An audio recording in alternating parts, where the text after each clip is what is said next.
જી yes બિલકુલ. હવે જ્યારે 2025 આપણે જોયું છે કે એમાં આપણને સ્ટોકમાં ઘણી બધી ઊંચી નીચ જોવા મળી. હવે ચાહે માર્કેટ હોય, સ્ટોક સ્પેસિફિક હોય કે સેક્ટર સ્પેસિફિક, આપણને ઘણી અપસાઇડ ડાઉનસાઇડ બંને જોવા મળી છે. પરંતુ આવો આપણે નજર કરી લઈએ યર ટુ ડેટ, એટલે કે 2025ના જાન્યુઆરીથી લઈને અત્યાર સુધીમાં આપણને કયું પરફોર્મન્સ, કેવા સેક્ટર, કયા રીતના આપણને રંગચાલ, હાલચાલ બધું જોવા મળ્યું. સૌથી પહેલાં નજર કરી લઈએ. સૌથી પહેલાં આપણે ઇન્ડેક્સ પરફોર્મન્સ નજર કરો તો આપણને જે 15 જૂન સુધીનો જે ડેટા સામે આવી રહ્યો છે કે સૌથી પહેલાં તમે નજર કરો તો અહીંયાથી નિફ્ટી કે જેમાં 4.5% રિટર્ન જોવા મળ્યું. બેંક નિફ્ટીએ સૌથી વધારે રિટર્ન આપ્યું છે, 9.25% રિટર્ન ત્યાં જોવા મળ્યું છે. સેન્સેક્સ તમે જો 0.4% રિટર્ન જોવા મળ્યું છે. નિફ્ટી મિડ કેપ 100 ત્યાં ઓલમોસ્ટ 0.2% રિટર્ન જોવા મળ્યું. નિફ્ટી સ્મોલ કેપ છે કે જ્યાં આપણને હજુ પણ નેગેટિવ રિટર્ન છે 2025માં 2.5% આપણને ત્યાં ડાઉનસાઇડ જોવા મળી રહી છે. એટલે આ વાત થઈ કે ઇન્ડેક્સ પરફોર્મન્સ. આવો હવે સેક્ટર પરફોર્મન્સ ઉપર નજર કરી લઈએ.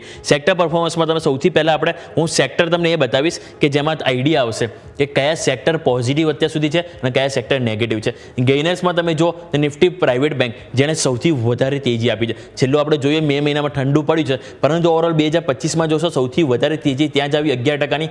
જે બાદ CPSE stock, metal, commodity, PSU, infra આ બધા સ્ટોક છે કે ઇન્ડેક્સ છે કે જેમાં આપણને 5%થી વધારે રિટર્ન મળ્યું. પછી તમે જો સરકારી, પીએસસી આવી ગયા, oil and gas, auto, energy, MNC, consumption આ બધા ઓવરઓલ આપણને પોઝિટિવ રિટર્નમાં જોવા મળે. નેગેટિવમાં તમે જુઓ તો નિફ્ટી કન્ઝ્યુમર ડ્યુરેબલ જ્યાં 12.5%ની આપણને નેગેટિવ અસર જોવા મળી છે 2025માં.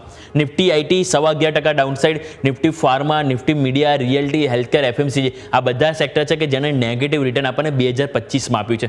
આવો હવે સેક્ટર વાઇઝ થોડું પરફોર્મન્સ નજર કરી લઈએ. સૌથી પહેલાં આપણે ઓવરઓલ નિફ્ટી 500 જોઈ લઈએ. આપણે નિફ્ટી 500માં તમે ટોપ ગેઇનર્સ અને ટોપ લૂઝર્સ ઉપર નજર કરો તો જીઆરએસી એટલે કે ગાર્ડન રીચ શિપ બિલ્ડર્સ કે જ્યાં ઓલમોસ્ટ 90%નું રિટર્ન 2025માં જોવા મળ્યું છે.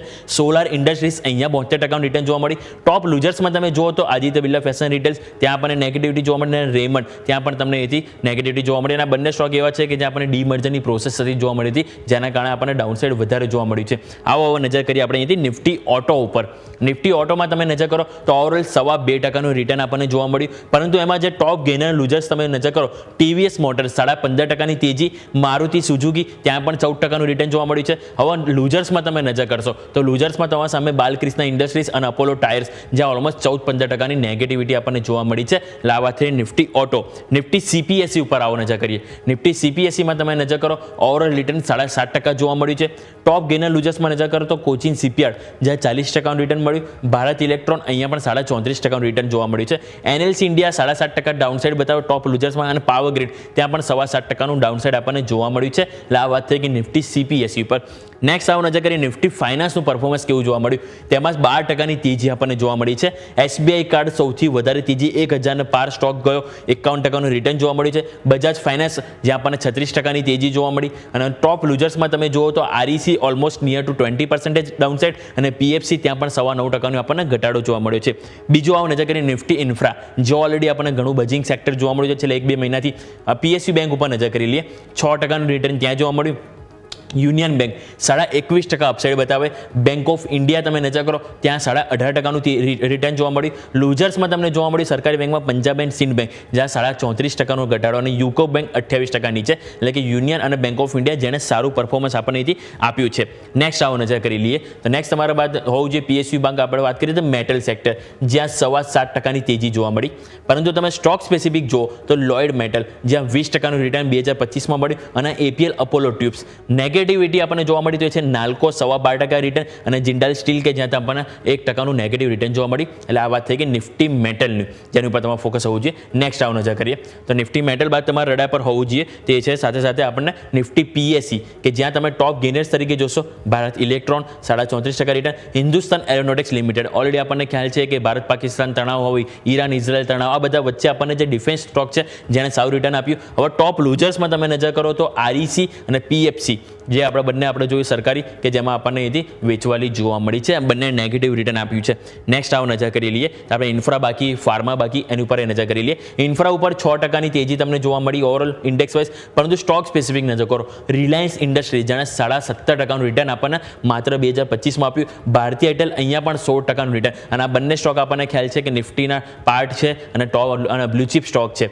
બીજું તમે જો ટોપ લૂઝર્સમાં ઇન્ડિયન હોટેલ્સ જોવા મળી અને સિમેન્ટ્સ કે જ્યાં ઓલમોસ્ટ આપણને 15% થી 16% 6% નેગેટિવિટી રિટર્ન જોવા મળ્યું. હવે નજર કરો નિફ્ટી ફાર્મા ઉપર, તો ત્યાં પણ તમારે રડાર હોવું જોઈએ. 6.25% ડાઉનસાઇડ આપણને અહીંયાથી ઓવરઓલ ઇન્ડેક્સમાં જોવા મળે. પરંતુ એ સાથે તમે જુઓ તો overall stock specific Laurus lab અને દિવિસ લેબ એમાં તમે જોશો તો 10% નજીક તમને તેજી જોવા મળે, ભલે ઇન્ડેક્સ પરફોર્મન્સ નથી જોવા મળી. હવે કમજોરીમાં તમે જુઓ તો ઇન્ડેક્સમાં જે 6% નેગેટિવિટી પાછળ સૌથી વધારે હાથ Natco pharma 33.5 almost 33% return negative. Ipca labs ત્યાં પણ 19% ડાઉનસાઇડ જોવા મળ્યું. એટલે આપણે જોઈએ કે ઓવરઓલ ઘણા બધા સેક્ટર સ્પેસિફિક આપણે જોયું, પરંતુ સ્ટોક સ્પેસિફિક જોઈએ તો આપણને અહીંયાથી રિટર્ન વધારે જોવા મળ્યું છે. કારણ કે આપણે જોયું તો આપણે છેલ્લા 2-3 મહિનાથી માર્કેટમાં સ્ટોક સ્પેસિફિક ગેમ વધારે રમાઈ રહી છે. ઇન્ડેક્સમાં એટલું આપણને રિટર્ન નથી મળતું, પરંતુ તમે સ્ટોક સ્પેસિફિક નજર કરો તો આપણને ઘણું એટ્રેક્ટિવ જોવા મળ્યું છે. અને ઓવરઓલ આપણા ડેટા સમજવાનો પ્રયત્ન કર્યો, જેથી આપણને એટલીસ્ટ એ ક્લિયર થયું પિક્ચર કે કયા સેક્ટર છે કે જેણે સારું પરફોર્મ કર્યું છે અને કયા સેક્ટર છે કે જે આપણને 2025 અડધું પૂરું થવા આવ્યું કે ત્યારે કયા સેક્ટર છે કે હજુ પણ નેગેટિવ રિટર્ન સાથે કામકાજ કરી રહ્યા છે. Over to yes.